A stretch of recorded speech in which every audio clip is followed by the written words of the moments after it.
The Lord had called me to remove my hair. He gave me a dream, and in this dream, there were very, very specific things that transpired that gave me peace and gave me relief that once my hair was gone, I was fine. Oh my gosh. Oh my goodness. Oh my gosh. You good, babe? It's real now. Yeah, it is. Oh my So gosh. Sam will go through. Oh my gosh. Oh my gosh. Oh my goodness. Oh my goodness. Yeah. I feel my head getting lighter. Wow. This side's still long. I don't know. I mean, I can't see anything. Yeah. So I think you still look cute, so. Probably be disoriented for a while.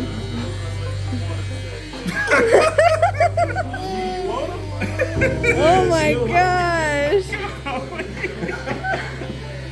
It's got some weight to it. This was the haircut? Alright, what kind of hairstyle we going for?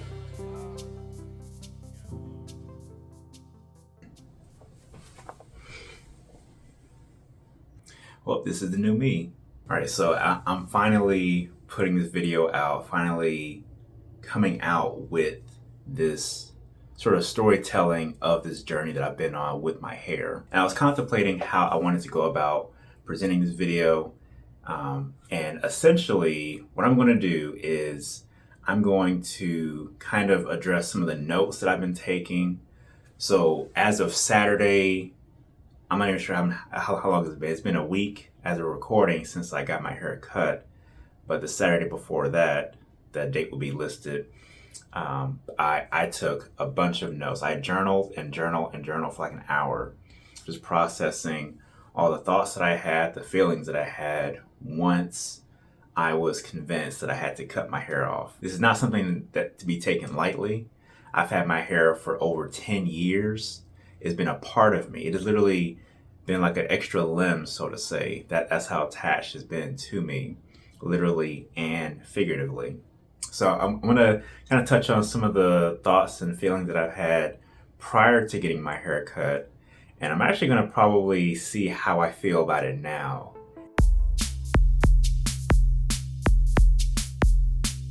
So firstly, this came about because I've had several dreams over the past couple of years with the idea of me losing my hair. It always terrified me because I was still attached to my hair, still wanted to have my hair, wanted to have my locks. I had no intention of chopping them off anytime soon. I knew later down the road I'd end up cutting them off, but I thought it'd be when I was like 50 years old or something. But this most recent dream was more particular, it was very specific. And I knew the Lord was speaking to me through this dream because he showed me myself. He showed me after losing my hair and feeling okay, feeling happy, feeling content, relief for the very first time. And it opened up so many feelings that I've had about my hair in recent months, almost a year. And so once that dream happened, there was a shift. There was a shift, and it gave me the peace that I needed to move forward, to move on to the next phase of my hair life, so to say.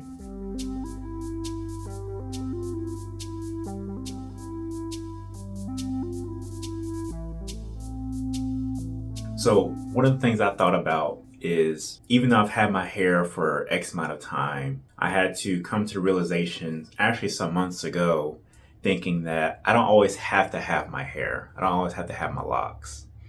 Just because I've held on to them for 10 and a half years does not mean I have to keep them for another 10 to 15 years. The way that I feel can change, and that's okay. I don't have to be married to my hair, or more crudely put, I don't have to be a slave to my hair. My hair is not in control of me. I'm in control of my hair. I'm in control of my locks. So I can make the conscious decision. So I can make the conscious decision to say, okay, it is time for me to let go of my hair. It's been fun, it's been real, but now it's time for me to move on. And I don't think I would have been able to move on if I didn't already have that reconciliation with myself months ago. Once I knew that I can cut my hair, then by the time it actually came time to do so, I already had the peace and the relief that I need to move forward without question, without doubt. Like literally 2 days after getting the dream, the confirmation to cut my hair, I went and got my hair cut. I was not waiting. I was not prolonging the inevitable. I knew that this was what needed to be done, and I knew that the Lord had something in plan for me as I make this transition. I wanted to go through this process in a way that was very secretive because I didn't want to feed into this imaginary social pressure that I made up for myself. When I was in the process of preparing to get my hair cut, I kept thinking about how different people might have felt if I told them ahead of time. There'd be a whole bunch of questions as to why I would cut my hair.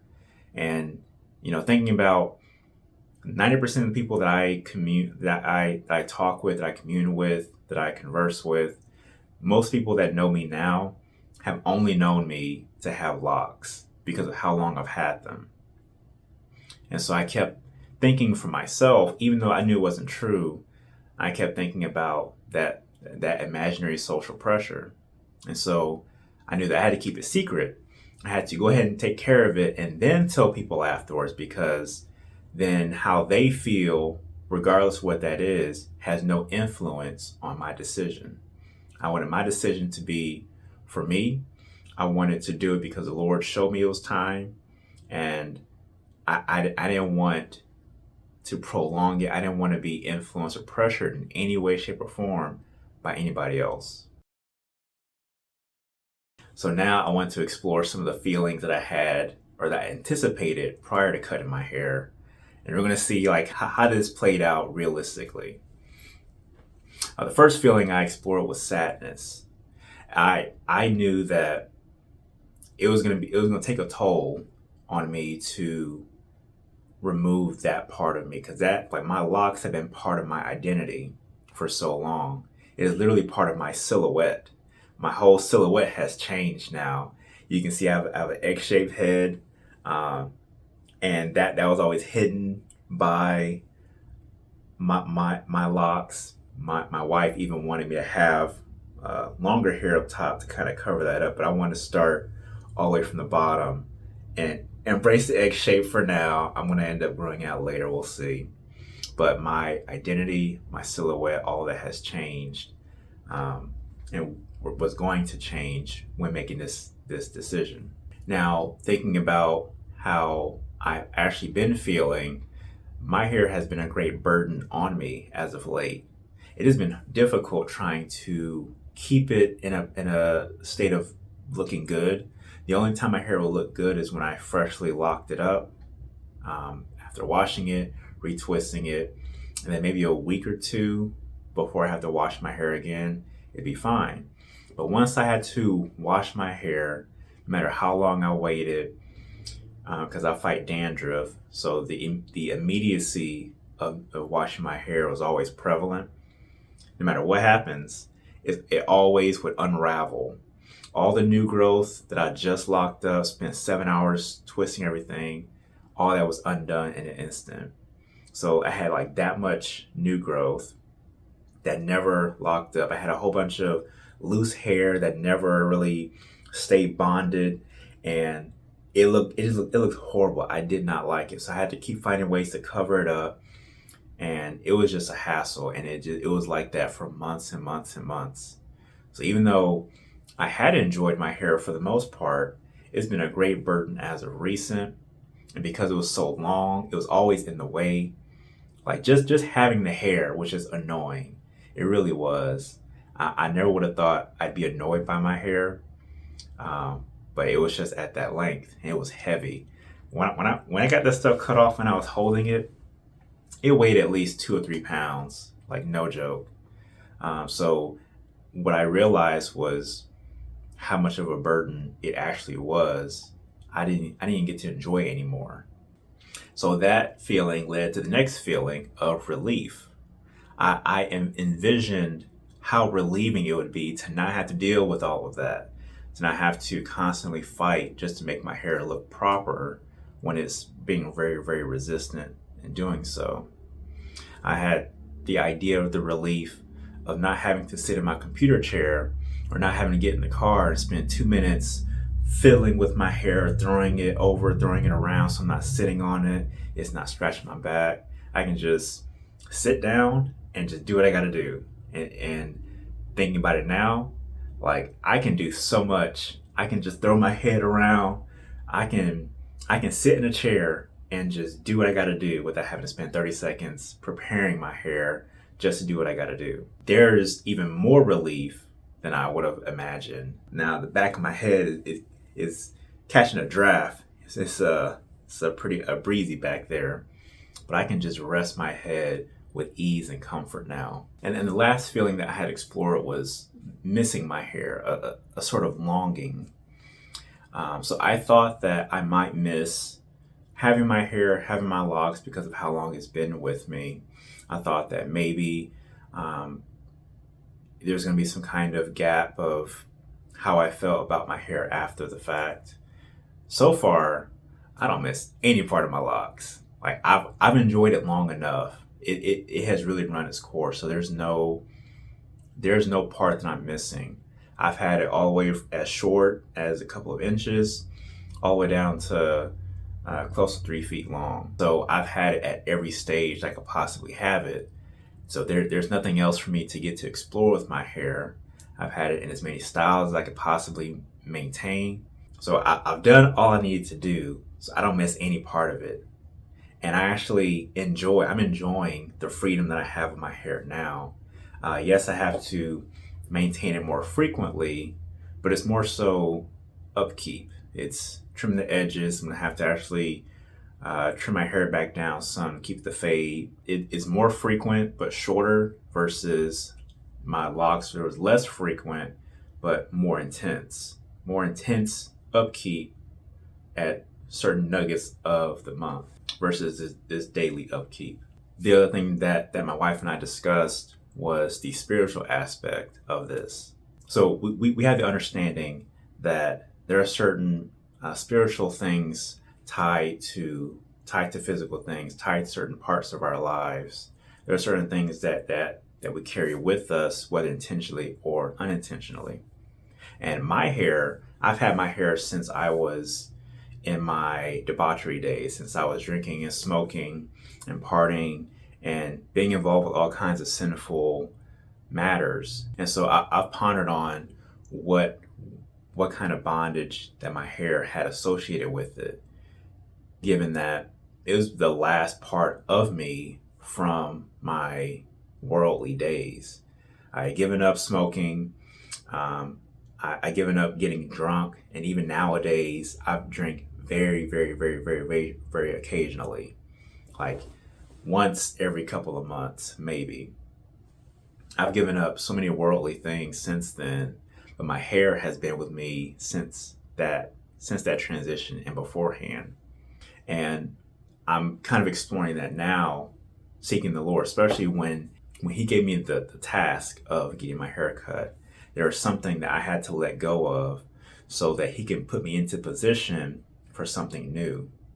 There is a transition that has taken place, and I've yet to see what that really means. But as time moves forward, I'm going to see more of that. The Lord is going to reveal to me more of what it really meant for me to let go of my hair, which was a part of my past, to make room for what's ahead in my future. So if I had any advice to give anybody who has any kind of hair journey, which I'm sure that's everybody, we all have hair or lack thereof. We all have some kind of transition, some kind of hair journey that we are proud of or not proud of. But the only advice I would give, especially those with locks, enjoy your hair. Enjoy it because it is part of you. I enjoy my beard. I enjoy having it, but also don't become enslaved to your hair. It is a part of you. It is just as much a part of you as your skin. But the good thing about it is it can always be cut off. It can always grow back. So enjoy it while you can. Enjoy and explore your hair, especially being Black, especially having to overcome certain stigmas and mindsets around your hair, even with locks. Enjoy it and set a new standard for yourself. Don't let anybody else put a standard on your hair or on you as a person, as a Black person with hair, with locks. People would look at me and assume, because of the way that I look with locks, that I was a dope head, that I smoked weed every day. That used to be me, but being a saved man now, they still had that sort of visual. And so I had to present myself a certain way, not necessarily to fake it or anything, but I had to present an outward appearance that said that I'm a man of God. No matter how you think that I may be because of the way I look, this is who I actually am. So don't let anybody else set a standard on you or your hair. You have the choice to set that standard. Never be afraid to try something new. Even when something works now, it may not work later. And that's why I labeled one of the previous sections, prices and availability subject to change. That's something related to travel, booking. That means what's working now may not work tomorrow. What you have this month may not work that month. What worked for you last year is not going to work for you this year. So be open-minded to what the Lord is doing within your life and be flexible enough, adaptable enough to be okay with making that change when the time comes. There's always going to be a moment of transition. There's always going to be a moment to let go of something here to welcome something there. You have to be adaptable and ready and accepting of that opportunity. So I believe that's all I have for this video. I thank you for sticking with me throughout this process. I've been trying to be very secretive. I've been teasing this. I got some new headshots taken when my hair was freshly cut, because I wanted to make sure that as I'm making this transition, that I'm revamping my persona as far as how I look on social media and my branding and all of that. So I hope you enjoyed this video. I hope you got something from this video. I hope you have been encouraged. And that's all I got. I'll catch you in the next video, whenever that one is. Deuces.